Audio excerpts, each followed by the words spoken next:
සියලුම දෙනාට සුබ සන්ධ්‍යාවක් ප්‍රාර්ථනා කරනවා. විශේෂයෙන්ම පසුගිය දිනවලදී අපි කවුරුත් දන්නා කරුණක් වෙළඳපොළ තුල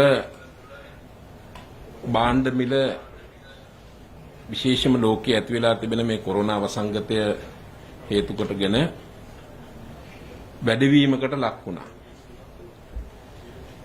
ඒ කොරෝනා වසංගතය හේතු කොටගෙන වැඩිවීමකට ලක් වුණට වඩා විශේෂම සීනිසා සහ අසීමිත මිල වැඩිවීමකට වෙළඳපොළ තුල ලක් වුණා. මේ මිල වැඩිවීමට හේතුව ආනයනකරුවන් කුමන ආකාරයෙන් කරුණු සඳහන් කළා. ඒ එක කරුණක්වත් විශේෂයෙන්ම ප්‍රායෝගික නොවන කරුණු. එය සඳහන් කරනවා විශේෂම ලෝක වෙළඳපොළේ මිල වැඩි, නැව්ගාස්තු වැඩි.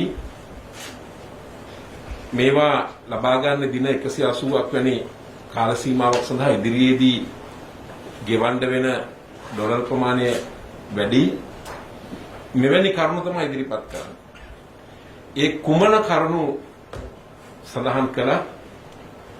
රුපියල් 210ක් 220ක් වැනි තොග මිලකට සීනි අලෙවි කිරීම කොහෙත්ම නොවිය යුතු දෙයක්, සම්පූර්ණ අසාධාරණ මිල තීරණයක්. ඒ මිල තීරණය කිරීම හුදෙක්ම වෙනත් කරුණු නිසා නෙවෙයි, අයුතු අසාධාරණ ලාභයක් ලබා ගැනීම වෙනුවෙන් තමයි ඒ රුපියල් 210ක 215ක තොග මිල තීරණය කිරීමට ඒ ආනයනකරුවන් විසින් විශේෂයෙන්ම කටයුතු කරලා තිබෙනවා. ඒ අනුව මේ මිල වැඩිවීම පාලනය කිරීම වෙනුවෙන් විශේෂයෙන්ම වෙළඳ අමාත්‍යාංශයක්, අපේ අමාත්‍යාංශයක්, පාරිභෝගික අධිකාරියක් පවතින නීති රීති අනුව ගත හැකි විවිධ ක්‍රියාමාර්ග ගත්තා. මීට පෙර විශේෂයෙන්ම සීනි සඳහා පාලන මිලක් අපි පැනෙවුවා. ඒ පාලන මිලක් පනවලා පාලන මිලට වික්කේ නැහැ. අපි වැටලීම් 1000කට රාසන් ප්‍රමාණයක් ඒ අවස්ථාවේදී සිදු කළා. නමුත් ඒකෙන් ප්‍රතිඵල ලබා ගන්න පුළුවන්කමක් ලැබුණේ නැහැ. ඒ අනුව විශේෂයෙන්ම වගකිය යුතු රජයක් විදිහට අපි අමාත්‍යාංශයක් විදිහට පාරිභෝගික අධිකාරියේ නීති සංශෝධනය කිරීමේ කටයුත්ත ක්‍රියාත්මක කරනවා. ඒ අනුව පාරිභෝගික අධිකාරිය විසින් යම් පාලන මිලක් පැනෙවුවට පස්සේ ඒ පාලන මිලට වඩා වැඩියෙන් විකුණු පෙර තිබුණු රුපියල් 1000 10000 දඩය 10000 ලක්ෂ බවට පරිවර්තනය කළා. මේ දඩෙන් එක් දඩ මුදලක් හෝ මාස 6ක සිර දඬුවමක් කියන ඒ දඬුවම තිබුණේ. ඒ අනුව මේ වන විට අපේ අමාත්‍යාංශයේ විසින් පාරිභෝගික අධිකාරියේ ඒ දඩ මුදල වැඩි කිරීමේ කටයුත්ත අවසාන අධීරයේ තිබෙන ගැසට් පත්‍රය පළ කරලා ඉවරයි. ඊළඟ පාර්ලිමේන්තු දිනේදී පළවෙනි මර කියවීම අපි පාර්ලිමේන්තුවට ඉදිරිපත් කරලා ඊළඟ දිනේදී ඒක විවාද කරලා පාර්ලිමේන්තුවේ නීතියක් බවට පත් කිරීමේ කටයුත්ත අපි සිදු කරනවා. ඉතින් එහෙම මේ කටයුතු කරන්න සිද්ධ වුණේ විශේෂයෙන්ම තිබෙන නීති රීති ප්‍රමාණවත් නැහැ. එම නිසා අලුතෙන් නීති රීති හදලා මේ ප්‍රශ්නයට මුහුණ දී යුතුයි කියන තැන ඉඳගෙන තමයි විශේෂයෙන්ම අපි ඒ කාර්යභාරය ඉටු කරනු ලැබුවේ. ඒ අනුව තව මාසයක් යන්න පෙර අපේ රටේ පාලන මිලට වඩා උපරිම සිල්ලර මිලට වඩා යම් කෙනෙක් යම් භාණ්ඩයක් විකුණුවොත් විශේෂයෙන්ම ඒ නව දඩ මුදල යටතේ දඩ අය කිරීමට අනිවාර්යයෙන්ම කටයුතු කරනවා. එම නිසා මේ පිළිබඳව විශේෂයෙන්ම අතිගරු ජනාධිපතිතුමා අවධානය යොමු කරලා කිසිදු පාර්ශ්වයකට හිරිහැරයක් කිරීමේ අරමුණකින් නෙමෙයි, කිසිදු ව්‍යාපාරිකයෙකුට හිරිහැරයක් කිරීමේ අරමුණින් නෙමෙයි, අවංකවම පාරිභෝගිකය ආරක්ෂා කිරීමේ මූලික අරමුණ ඇතුව අතිගරු ජනාධිපතිතුමා විසින් මහජන ආරක්ෂණ පනතේ හදිසි නීති රෙගුලාසි යටතේ අත්‍යවශ්‍ය ආහාර සම්බන්ධව තොග පාලනය කිරීම, ප්‍රවාහනය, නිෂ්පාදනය, අලෙවි කිරීම යනාදී කරුණු සම්බන්ධව කටයුතු කිරීම සඳහා අත්‍යවශ්‍ය සේවා කොමසාරිස්වරයෙක් පත් කිරීමට කටයුතු කළා.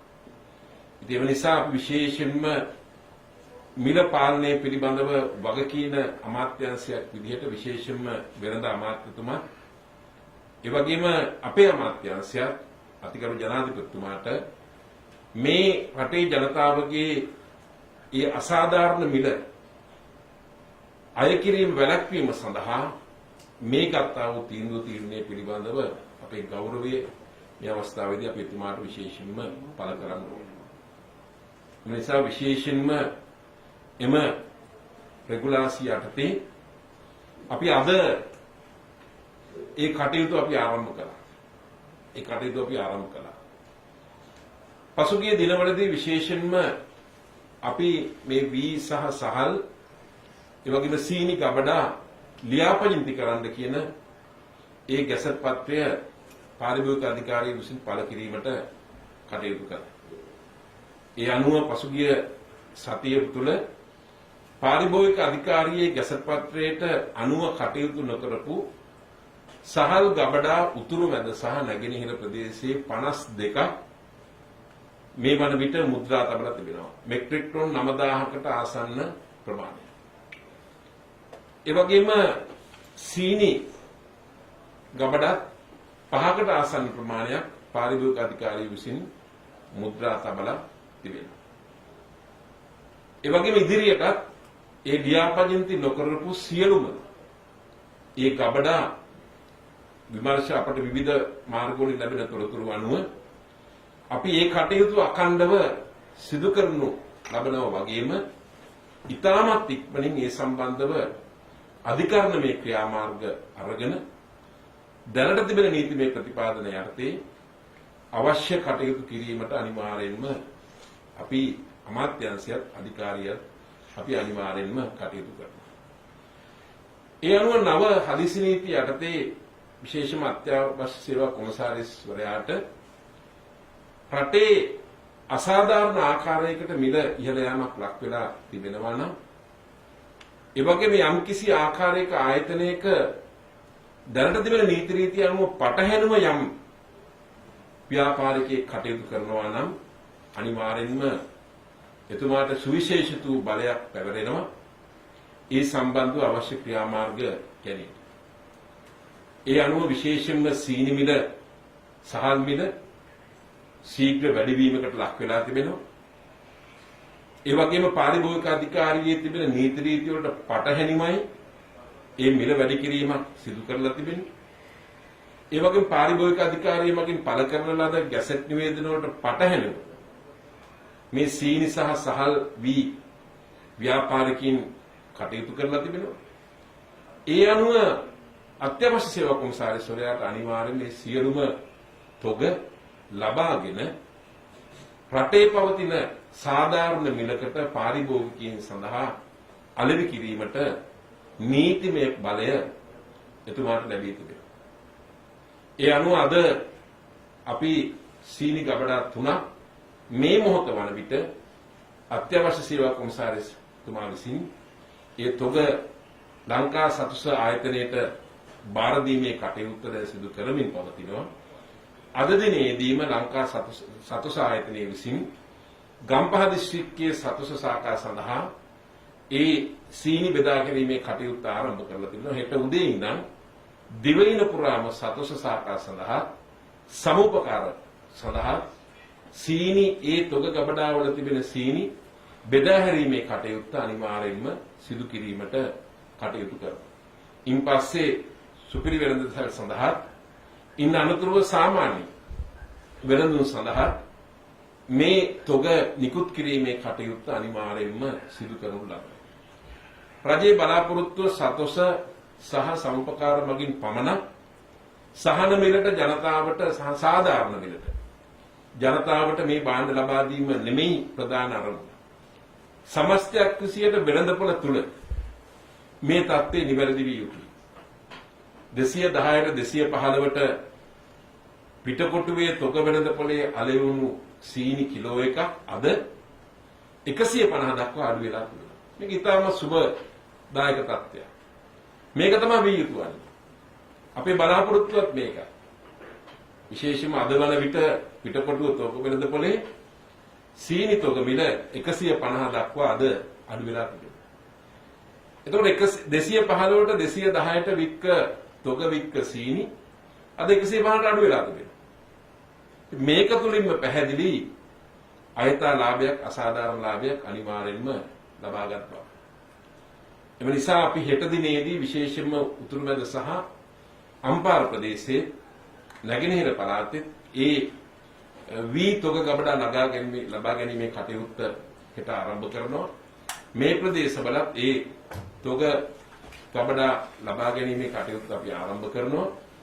මේ අතරතුර විශේෂයෙන්ම ඒ සීනි ආනයන කරුවන්ට ඒ වගේ වී තොග ගබඩා කරුවන්ට පුළුවන්කමක් තිබෙනවා රජය යෝජනා කරනු ලබන ඒ සාධාරණ මිලකට මේවා ලබා දීලා ඒ අයට මේ රට තුළ පාරිභෝගික ජනතාවට ඒ සාධාරණ මිලට අලෙවි කිරීමේ කටයුත්ත ඒ අයට දායක වෙන්න අනිවාර්යයෙන්ම පුළුවන්කමක් තිබෙනවා. ඉතින් ඒ අනුව විශේෂයෙන්ම අපි මේ දිගින් දිගටම මේ තොග අරගෙන අපි මේ ක්‍රියාවලියට සම්බන්ධ වෙන්න අපේ බලාපොරොත්තුවක්. ඉතින් අපි බලාපොරොත්තු වෙන්නේ විශේෂයෙන්ම මේ රටේ සමස්ත වෙළඳපොළ තුල පාරිභෝගික ජනතාවට සාධාරණ මිලකට විශේෂයෙන්ම සහල් සහ සීනි ලබා දීම තමයි අපි අවසාන අරමුණ බවට පත් වෙලා තිබෙන්නේ. ඒ අනුව විශේෂයෙන්ම ජානක වක්කුමර අමාත්‍යතුමාගේ මැදිහත් වීම තුළ ලංකාවේ නිෂ්පාදිත රතු සීනි මේ වන විට දිවයින පුරාම රුපියල් 130කට මිලකට සම්පකාර සහ සත්සු මගින් ලබා දීමට කටයුතු කරලා තිබෙනවා. අපි අඛණ්ඩව ඒ මුදලට රතු සීනි අඛණ්ඩව ලබා දීමේ කටයුත්ත සිදු කරනු ලබනවා.